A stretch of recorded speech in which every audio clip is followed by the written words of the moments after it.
혹시 여러분 최근에 이런 생각 해보신 적 있으신가요? 왜 이렇게 열심히 사는데도 마음 한구석은 늘 허전할까? 분명 예전에는 취업만 하면 행복할 줄 알았는데 연봉만 오르면 괜찮아질 줄 알았어요.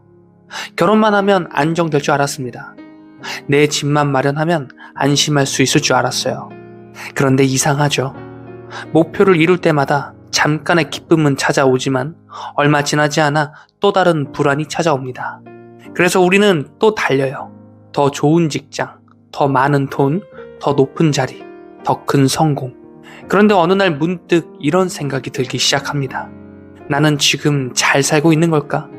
나는 대체 어디로 가고 있는 걸까?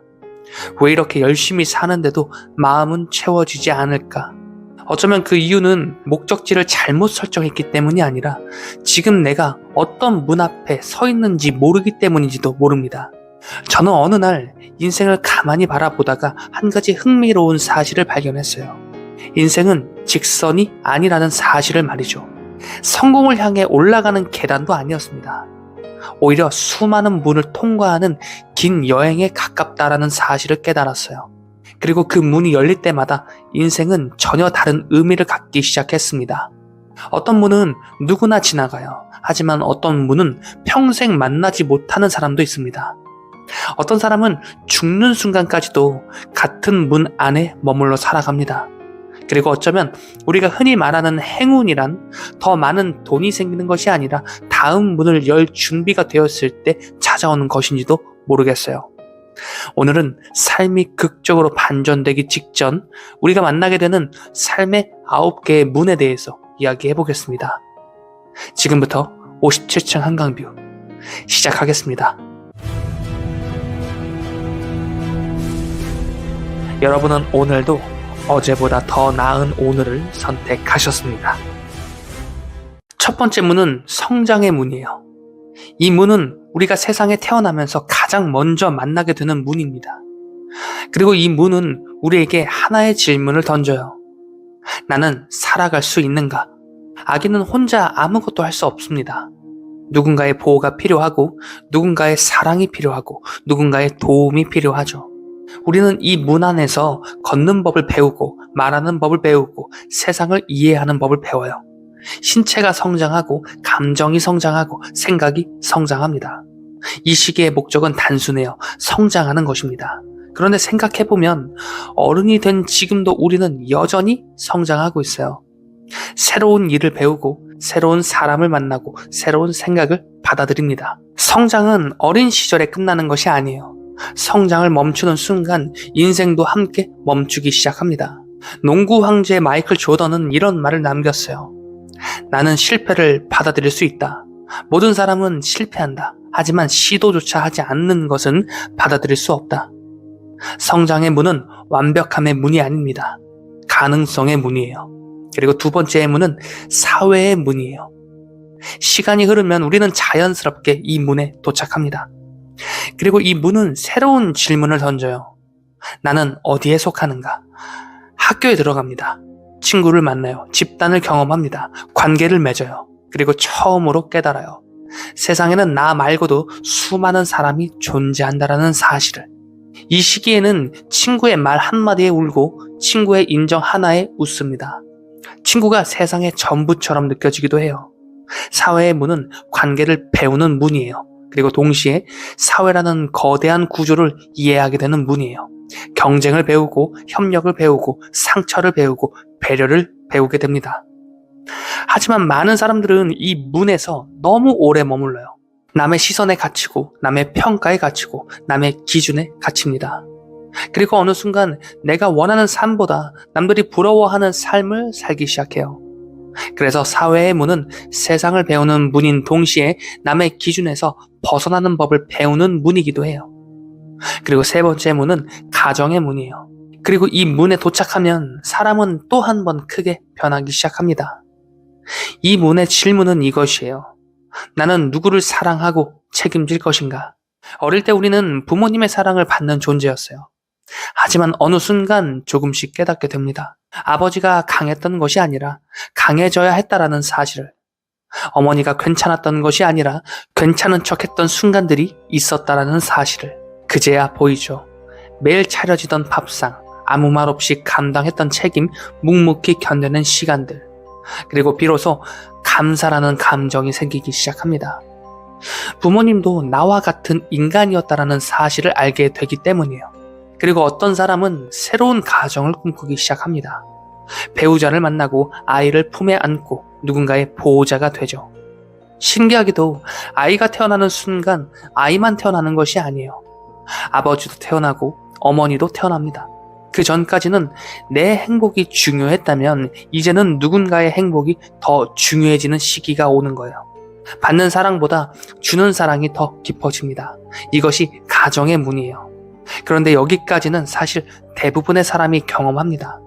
시간이 흐르면 자연스럽게 만나게 되는 문들이에요.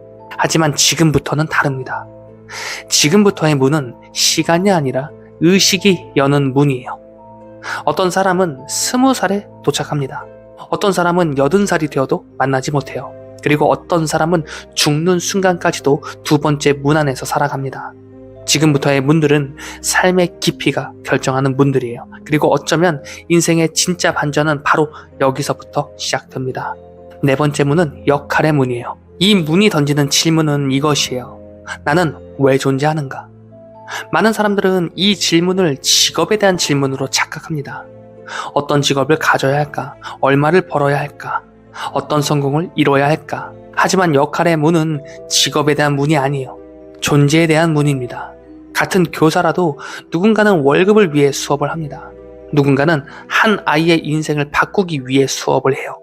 같은 회사원이라도 누군가는 생계를 위해 일을 해요. 누군가는 사람들을 연결하고 문제를 해결하기 위해 일해요. 직업은 같아도 역할은 다를 수 있어요.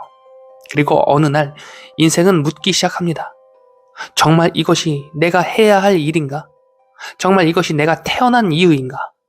애플 창업자 스티브 잡스는 이런 말을 남겼어요. 여러분의 시간은 한정되어 있습니다. 다른 사람의 삶을 사느라 낭비하지 마세요. 어쩌면 역할의 문은 세상이 원하는 삶을 내려놓고 내가 해야 할 삶을 발견하는 문인지도 모르겠습니다. 그리고 다섯 번째 문은 교육의 문이에요. 역할을 발견한 사람에게는 언젠가 새로운 욕구가 찾아옵니다. 그것은 성공 욕구가 아니에요. 전하고 싶다라는 욕구입니다. 이 문이 던지는 질문은 이것이에요. 나는 무엇을 남길 것인가? 젊은 시절 우리는 배우려고 합니다. 얻으려고 해요. 성장하려고 합니다. 하지만 어느 순간 인생의 방향이 바뀌어요. 이제는 배우는 것보다 전하는 것이 더 중요해져요. 왜냐하면 인간은 본능적으로 알기 때문입니다. 자신이 영원하지 않다라는 사실을. 그래서 누군가는 책을 써요. 누군가는 강의를 합니다. 누군가는 영상을 만들어요. 그리고 누군가는 후배를 키웁니다. 투자의 전설 워런 버핏 역시 나이가 들수록 투자보다 지식과 경험을 후대에게 전하는 일에 더 많은 시간을 사용했어요. 교육의 문은 지식을 전달하는 문이 아니에요. 삶을 전달하는 문이 됩니다. 그리고 여섯 번째 문은 성찰의 문이에요. 그리고 많은 사람들은 이 문 앞에서 멈춰 서게 됩니다. 왜냐하면 가장 두려운 문이기 때문이에요. 이 문이 던지는 질문은 단 하나입니다. 나는 진짜 누구인가? 우리는 평생 이름으로 살아가요. 직업으로 살아갑니다. 역할로 살아가요. 하지만 어느 날 모든 것을 내려놓고도 남는 것이 있는지 묻게 되죠. 어떤 사람은 성공 후에, 어떤 사람은 실패 후에, 어떤 사람은 상실 후에 이 문을 만나게 됩니다. 세계적인 배우 짐 캐리는 이런 말을 남겼어요. 모든 사람이 부자와 유명인이 되어보면 좋겠다. 그것이 답이 아니라는 사실을 알게 될 테니까. 많은 사람들은 이 시기를 위기라고 부릅니다. 하지만 어쩌면 위기가 아니라 진짜 삶의 시작일지도 모르겠어요. 일곱 번째 문은 세계 이해의 문이에요. 성찰의 문을 지나온 사람은 어느 순간 이런 질문을 하기 시작합니다. 나와 세상은 무엇으로 연결되어 있는가? 그동안은 세상을 이해하려 했어요. 사람을 이해하려 했습니다. 자신을 이해하려 했어요. 그런데 어느 순간 깨닫게 되죠. 나는 결코 혼자 존재할 수 없다라는 사실을. 내가 먹는 음식도, 내가 입는 옷도, 내가 사용하는 모든 것들도 수많은 사람들의 노력 위에 존재합니다. 그리고 그 순간 이 문장의 의미를 이해하기 시작해요. 하나는 전체이고 전체는 하나이다. 천문학자 칼 세이건은 지구를 바라보며 창백한 푸른 점이라는 표현을 남겼어요. 그 광대한 우주 속에서 우리는 모두 연결된 존재들입니다. 세계예의 문은 세상과 싸우지 않는 법을 배우는 문이에요. 8번째 문, 내려놓음의 문입니다. 그리고 언젠가 또 하나의 깨달음이 찾아와요. 모든 것이 유한하다라는 사실을. 이 문이 던지는 질문은 무엇을 놓아야 자유로워지는가? 젊은 시절 우리는 더 많이 가지려 합니다. 돈, 명예, 성공, 인정. 하지만 인생을 오래 살아본 사람들은 말해요. 행복했던 순간은 많이 가졌던 순간이 아니라 많이 사랑했던 순간이었다라고. 부모님과 함께했던 시간, 아이와 웃던 순간, 사랑하는 사람과 나눈 평범한 저녁. 돌아보면 가장 소중한 기억들은 소유가 아니라 경험이었습니다. 베트남의 선생 틱 나타는 행복은 더 많이 얻는 것이 아니라 더 적게 집착하는 것이라고 말했어요. 내려놓음은 포기가 아닙니다. 오히려 자유에 가까워요. 더 이상 증명하지 않아도 되고 더 이상 비교하지 않아도 되는 상태. 어쩌면 이것이 인생의 가장 큰 행운인지도 모르겠습니다. 그리고 9번째 문은 죽음의 문이에요. 그리고 마침내 모든 인간이 반드시 만나게 되는 문입니다. 바로 죽음의 문이에요. 이 문이 던지는 마지막 질문은 나는 충분히 살아냈는가?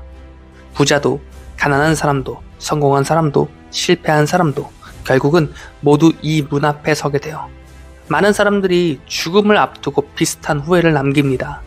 조금 더 사랑할 걸, 조금 더 표현할 걸, 조금 더 용기 내볼 걸, 조금 더 나답게 살아볼 걸, 반대로 조금 더 일할 걸, 조금 더 남과 비교할 걸, 이런 후회는 거의 하지 않아요. 왜냐하면 죽음 앞에서는 본질만 남기 때문입니다. 죽음의 문은 삶의 끝이 아니에요. 삶 전체를 비추는 거울입니다. 혹시 여러분은 지금 몇 번째 문 앞에 서 계십니까? 중요한 것은 몇 번째 문인가가 아니에요. 문을 열고 있느냐입니다.